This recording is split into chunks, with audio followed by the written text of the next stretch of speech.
Lives of our Saints. On the 25th of November, our church celebrates the feast of Saint Catherine the Great. The following are some thoughts on her life and works.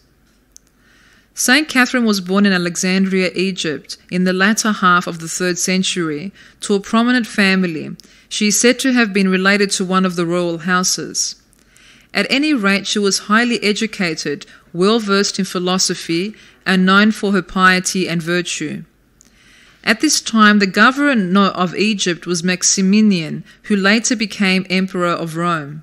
He was a mortal enemy of Christianity, and his persecutions were without equal. Having heard of Catherine and her knowledge of philosophy, he invited her to debate some 50 of the well-known pagan philosophers of Alexandria on the virtues of Christianity versus paganism.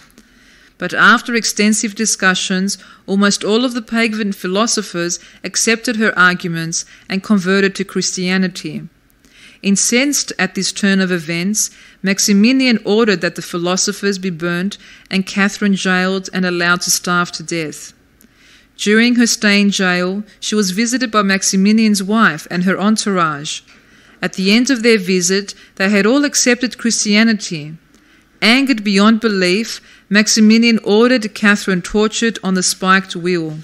However, as soon as she approached and touched the wheel in order to be tied to it, it exploded and disintegrated to small pieces, hence the name Catherine wheel.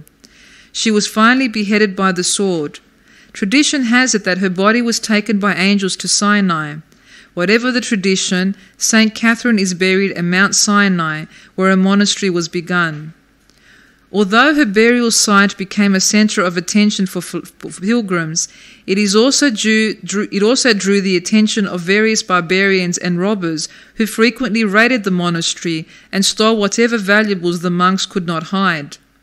Emperor Justinian the Magnificent finally built a fortified monastery atop a rock which was accessible only by an elevator basket operated by those inside. Thus the raid stopped. During the 7th century, Muhammad the Prophet was so endeared with the saint that he personally assured the security of the monastery with a letter addressed to the monks and signed by him for all to see. It still exists in the secure files of the monastery. The monastery itself is considered as one of the outstanding centres of monastic life for the Orthodox Church. Its Byzantine art treasures and other creations donated over the centuries comprise one of the rare inheritances of the civilized world. The Church celebrates her feast day on the 25th of November.